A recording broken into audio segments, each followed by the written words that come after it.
Ok, alors je vais présenter donc du coup rapidement le dernier panel, parce que pour finir ce colloque, on va parler des antagonistes, on va parler des méchants dans les fictions.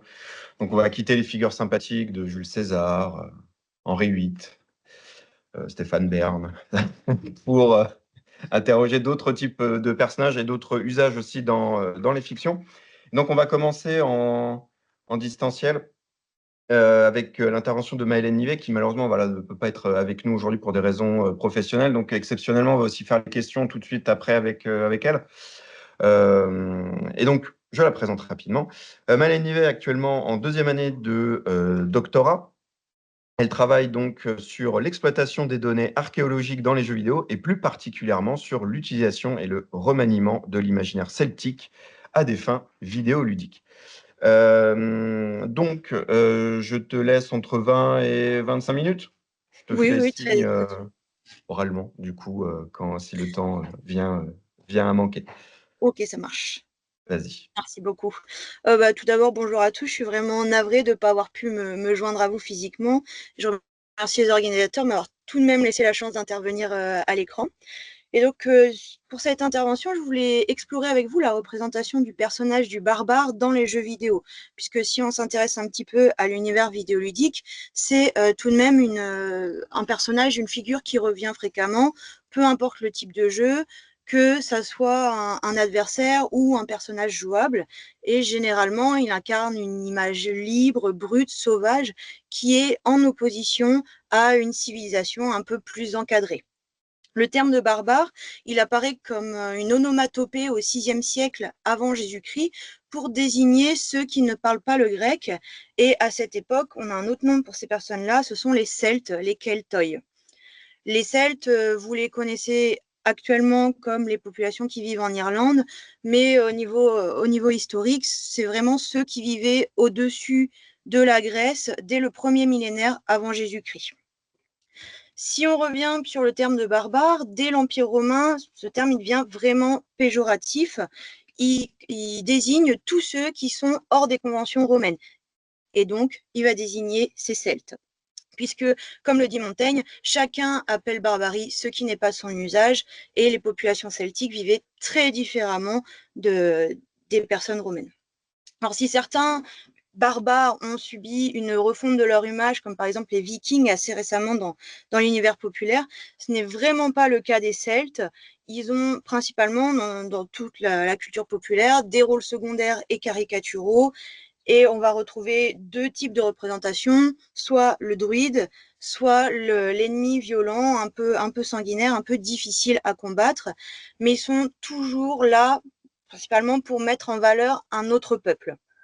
Donc, à cause des Romains, les Celtes se retrouvent dans une exclusion culturelle. Je vous ai mis ici quelques citations de moments où les Romains nous parlent des Celtes, et on voit vraiment qu'ils sont décrits sans discipline, sauvages, nus, belliqueux, sont vraiment pas des personnes recommandables. C'est tout ce qu'on va englober dans le terme de barbare. Cette vision des Celtes, elle est perpétuée tout d'abord à l'Antiquité, puis un petit peu diluée au Moyen-Âge et un petit peu oubliée, avant d'être redynamisée au XIXe siècle. On va avoir deux visions du Celte au XIXe siècle. Ça va être soit notre ancêtre glorieux, donc là, nos ancêtres les Gaulois, avec l'image de Vercingétorix revalorisée, soit les êtres primitifs que les Romains ont combattus et ont vaincus. Donc c'est une ambivalence qui fait circuler cette image du Celte, mais qui ne permet pas de la fixer. Donc dans cette intervention, je voulais vraiment discuter de la manière dont les stéréotypes sont construits et pourquoi ils persistent, puisqu'on a une longue tradition de fabrication du barbare celtique avec toujours un regard extérieur.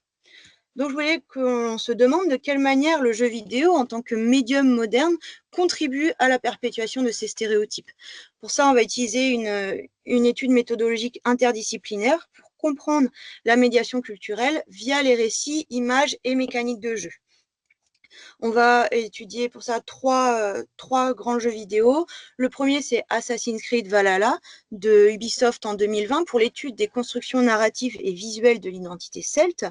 Le second, c'est Hellblade Senua's Sacrifice de Ninja Theory en 2017 pour l'exploration de ses usages symboliques et subjectifs dans les récits vidéoludiques. Et pour finir, je voulais terminer avec Total War Rome 2 de Creative Assembly en 2013 pour l'examen des logiques systémiques à l'œuvre dans les mécaniques de jeu.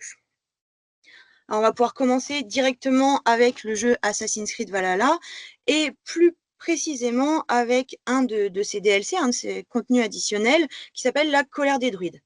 Dans la colère des druides, vous êtes en 879 en Irlande, vous incarnez toujours le viking Eivor, le héros, qui est appelé par son ami, le roi de Dublin, Barry de Macymer, pour venir stopper une secte de druides, les enfants de Danu, qui empêche vraiment l'établissement de la chrétienté et donc de l'ordre civilisé. Donc dès le scénario de ce DLC, on a les Celtes qui sont représentés comme des antagonistes. On le voit ici avec ces deux images, ce sont des barbares en opposition aux Gaëls, aux Irlandais christianisés et disciplinés. Les enfants de Danu, ils incarnent vraiment la résistance contre la montée de la civilisation selon les chrétiens. Ils représentent le chaos, le monde passé, obscur, sans vraiment connaissance ni loi. On est à l'inverse de l'image du druide qu'on va avoir d'habitude, donc le druide sage, pacifique, qu'on va retrouver par exemple avec Panoramix dans Astérix. Là, on a une autre forme d'humanité qui est loin de la culture dominante, et on voit que vraiment, il se détache physiquement du druide pour se rapprocher du barbare. Je vous ai mis ici quelques images des enfants de Danu. On voit qu'on est vraiment dans l'extrémisme du paganisme celtique. Ils ont des masques de crânes d'animaux, ils ont des vêtements de peau, ils ont des énormes armes. On voit que ce sont des êtres primitifs, proches de la nature, et on retrouve cette idée de l'animisme et de la résistance spirituelle que sont censés normalement avoir les druides, en tout cas dans l'imaginaire populaire. On retrouve même comme arme la serpe métallique qui est très très présente pour la figure du druide dans l'imaginaire populaire et à laquelle généralement on accorde des propriétés magiques. Cette secte des enfants de Danu, comme leur nom l'indique, ils répondent de la déesse Dana ou Danu, qui est une déesse celtique ancestrale associée à la terre. On n'a pas de traces archéologiques ou dans les textes qui nous prouvent l'existence vraiment d'une secte de druides qui aurait au IXe siècle en Irlande essayé d'empêcher l'arrivée des Gaëls christianisés et qui aurait fait la promotion comme ça du paganisme. C'est impossible donc de dire si vraiment ils ont existé, mais c'est impossible de dire qu'ils n'ont pas existé. Là, l'intérêt dans le jeu, c'est vraiment d'illustrer l'opposition entre chrétiens et païens. Puisque ici, on a les Celtes qui sont une figure de l'autre dans le récit héroïque normatif. Les Gaëls représentent l'ordre naissant et les druides représentent les forces anciennes. J'ai discuté un petit peu avec le directeur narratif de ce DLC, Hugo Sauquet, qui expliquait vraiment que l'image du druide n'a pas une volonté historique, mais doit répondre aux attentes du public. C'est vraiment le but premier. Pour autant, on va avoir quand même une volonté de recherche de pertinence historique. Et pour ça, pour la fabrication de ce DLC, ils ont fait appel à deux spécialistes. Claire Donham, qui est professeure à l'université de Liverpool, spécialisée sur la présence des Vikings en Grande-Bretagne, et Sean Duffy du Trinity College de Dublin, qui lui est spécialisé sur l'invasion des Vikings en Irlande. Les créateurs du DLC se sont aussi appuyés sur des textes qu'on peut avoir, comme par exemple le livre des invasions, qu'on connaît aussi sous le titre de Lebor Gabála et Rennes, qui est un livre du 8e siècle en Irlande, qui fait partie du cycle mythologique des Irlandais, et qui raconte l'invasion de l'Irlande par les 6 peuples mythiques préhumains, et donc le début de l'Irlande. On va avoir des personnages en opposition à cette secte de Danu, dont un que je trouve assez intéressant, qui est le personnage de Ciara. Ciara, c'est une Olam Eren, c'est une chef des bardes d'Irlande qui descend directement d'une lignée de druides qui a pour but de défendre la pierre de Tara. Alors la pierre de Tara, elle est très très importante dans la mythologie irlandaise puisque c'est une pierre qui est censée crier lorsqu'elle reconnaît le souverain légitime d'Irlande. Donc c'est vraiment quelque chose de très important. Ciara, le personnage, au début, fait partie de la secte des enfants de Danu. puis un peu choquée par leurs actes de barbarie et pas du tout d'accord avec leur façon de procéder, elle va rejoindre Baride, le roi de Dublin. Cependant, lorsque le roi y cède à la pression des autres rois d'Irlande, elle va utiliser le pouvoir de la pierre en chantant pour l'activer, pour empêcher l'effacement de son héritage culturel. On a donc ici un personnage qui est 100% celtique et on le voit notamment avec ses éléments visuels qui sont typiques de l'imaginaire celtique. Déjà, elle a des cheveux roux qui sont tressés, elle a des attaches d'entrelacs, on le voit notamment sur sa tunique qui, elle, est faite en peau animale. Elle a des peintures corporelles, alors là, des peintures rouges, généralement, on va plutôt être sur des peintures bleues pour les Celtes, mais si c'est des peintures rouges. Et elle a une harpe celtique, vous le voyez sur la petite image, qui là, pour le coup, est vraiment typique de l'imaginaire celtique. On a donc une histoire qui est réinventée, mais ancrée dans une certaine fidélité culturelle. Le DLC ici, il présente donc un mélange complexe entre fidélité historique, invention mythologique et exploitation de l'imaginaire populaire. On a une vision hybride entre l'imaginaire collectif et les codes narratifs de visuel du jeu vidéo. Donc, qui rentre dans ce processus de médiation culturelle où les Celtes sont figures d'altérité mystique et archaïque et où ils incarnent la résistance spirituelle et culturelle dans un monde en transformation. Continuons un petit peu avec le jeu suivant, le jeu de Hellblade Senua's Sacrifice, qui est sorti en 2017. Et avant de vraiment entrer dans le vif du sujet, il faut souligner, et c'est vraiment souligné par les concepteurs du jeu, que ce jeu n'a pas une volonté historique. C'est un jeu psychologique qui est créé avec des psychologues et des personnes qui ont des hallucinations. Le but de ce jeu est vraiment d'illustrer une identité fragmentée. La culture celte ici devient simplement un langage visuel et narratif pour exprimer le psychique de l'héroïne. Puisqu'on a un personnage qui incarne l'exploration de la résilience et de la souffrance via les filtres symboliques de son héritage. Et on le voit dès la mise en scène des décors que je vous ai mis ici, des paysages. On a des paysages brumeux, un peu oniriques, mais on va aussi avoir des motifs gravés, donc là qui se mélangent avec les runes nordiques. Il y a aussi des pierres dressées que vous pouvez voir ici, qui ne sont pas sans rappeler Stonehenge. Pierres dressées qui sont très très souvent dans l'imaginaire populaire associées aux Celtes, bien que réellement il y ait 3000 ans d'écart entre les populations celtiques et la création de ces cercles mégalithes. Alors, Senua, c'est une guerrière picte. Les Pictes, c'est vraiment une civilisation celtique de plusieurs tribus du nord de l'actuelle Écosse. Ils étaient présents avant l'invasion de la Grande-Bretagne par les Romains. Leur nom, il aura probablement été attribué par leur peinture corporelle. Et on voit effectivement que Senua, ici, a des peintures sur le visage. Elle en a aussi sur les bras, on le voit un petit peu. Et là, on retrouve la peinture bleue, donc la couleur qui est assimilée au sel dans l'imaginaire celtique, sans qu'il ait vraiment de raison. Senua, elle a en plus des cheveux en dreadlock, elle a un bandeau de cuir avec des éléments décoratifs et des pierres bleues dedans, une tunique de cuir gravée aussi, et elle porte une fourrure de loup autour du cou. Les concepteurs du jeu soulignent vraiment leur volonté de faire ressortir les bijoux, les éléments brillants dans la sombre psychose et par là souligner le savoir-faire des bijoutiers celtes de l'époque. Quand on regarde les bijoux de Senua, ils sont assez intéressants à étudier puisque je vous ai mis ici des zooms, donc ils sont un petit peu flous, mais des zooms de capture d'écran. On a la broche de sa tunique, qui est une broche avec un ardillon pointu et un triskel, qui n'est pas sans rappeler la broche de Penrith, que je vous ai mis juste en dessous, qui date du Xe siècle après Jésus-Christ. Donc niveau chronologique, on est plutôt bon.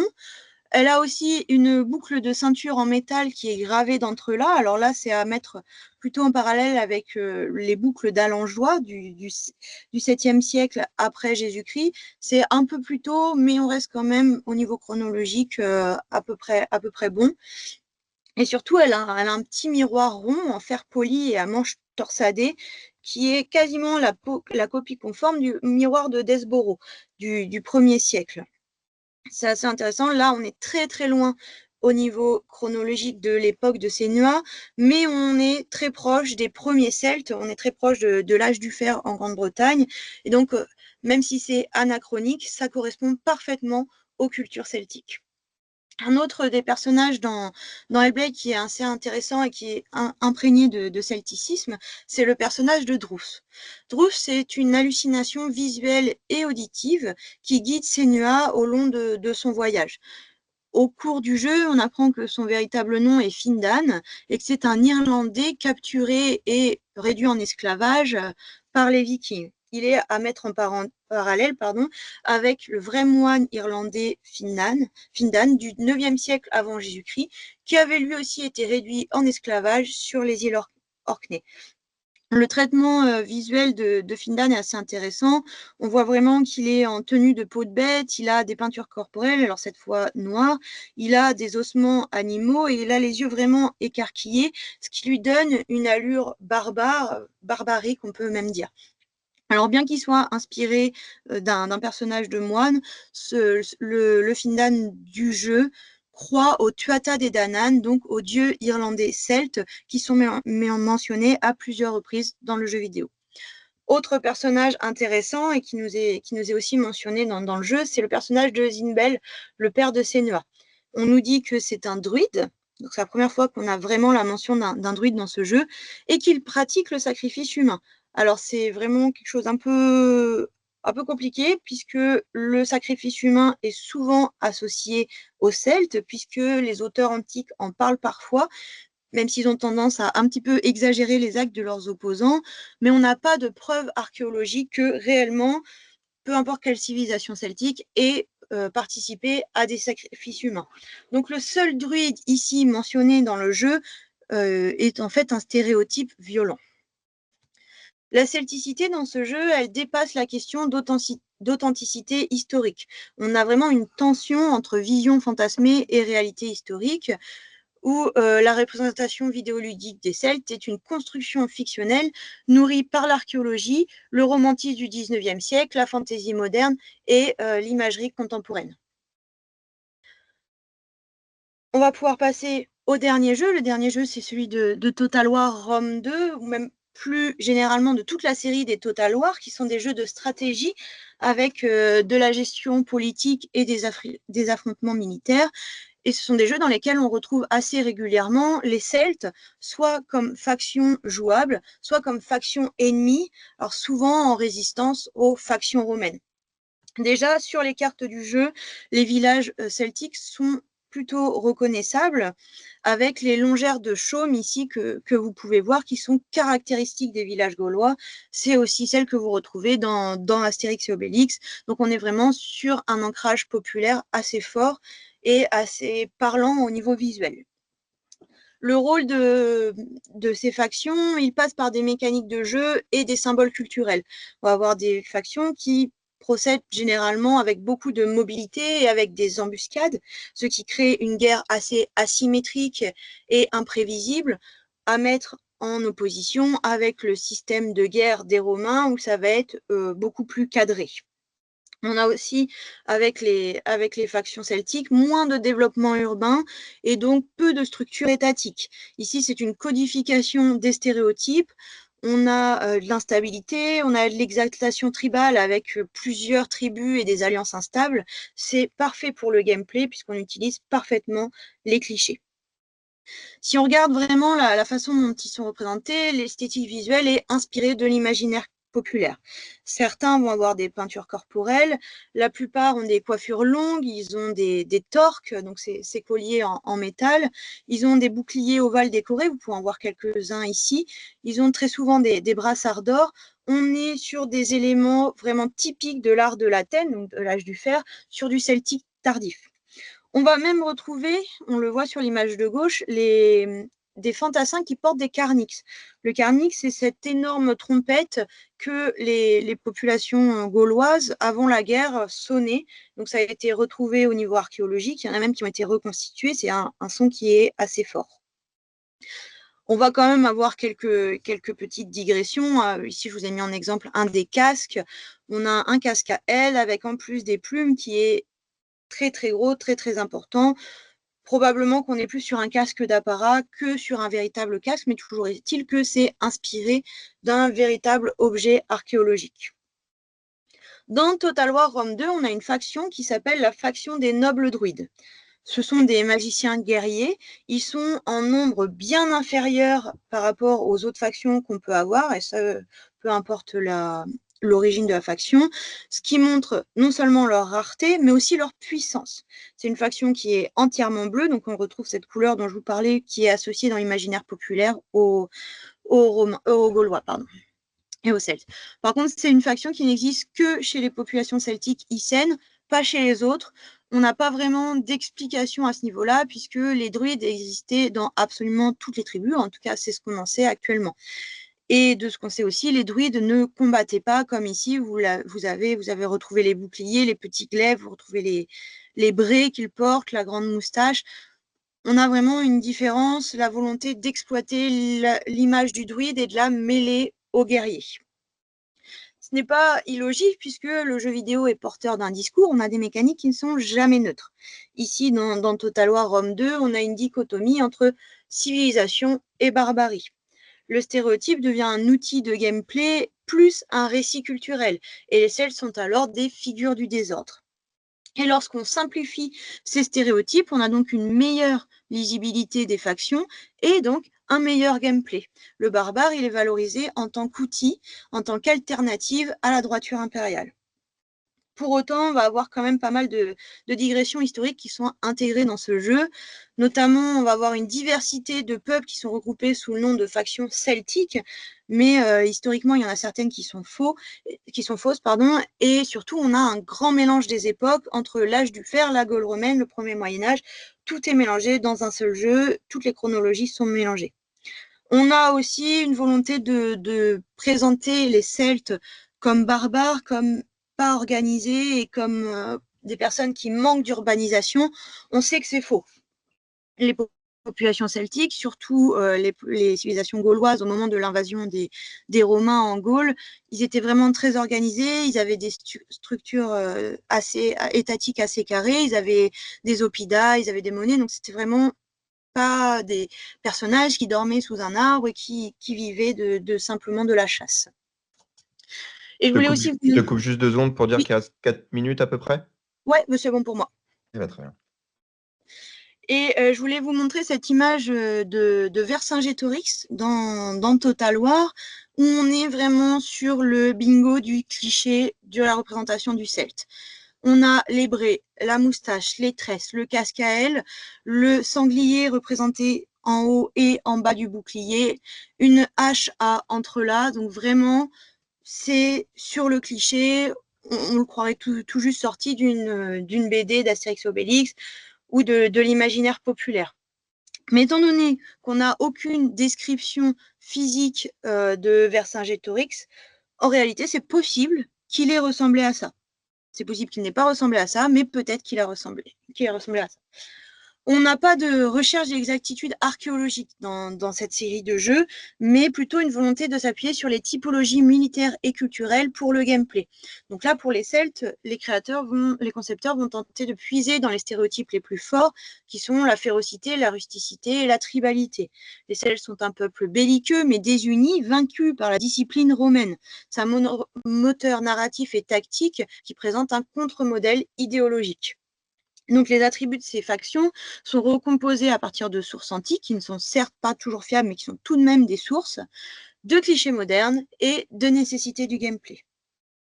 Donc, pour conclure, on pourrait dire que les figures celtiques dans le jeu vidéo ne relèvent pas d'un seul modèle, mais d'une constellation de représentations. Elles reflètent les nécessités de gameplay et les imaginaires collectifs de la culture populaire. Ils sont incarnés à travers l'intimité psychique, mise en scène dans des univers de fantaisie néo-médiévaux, codifiés comme faction barbare. Les Celtes, à chaque fois, sont support d'une altérité ludique, mystique, sauvage, mais toujours construite.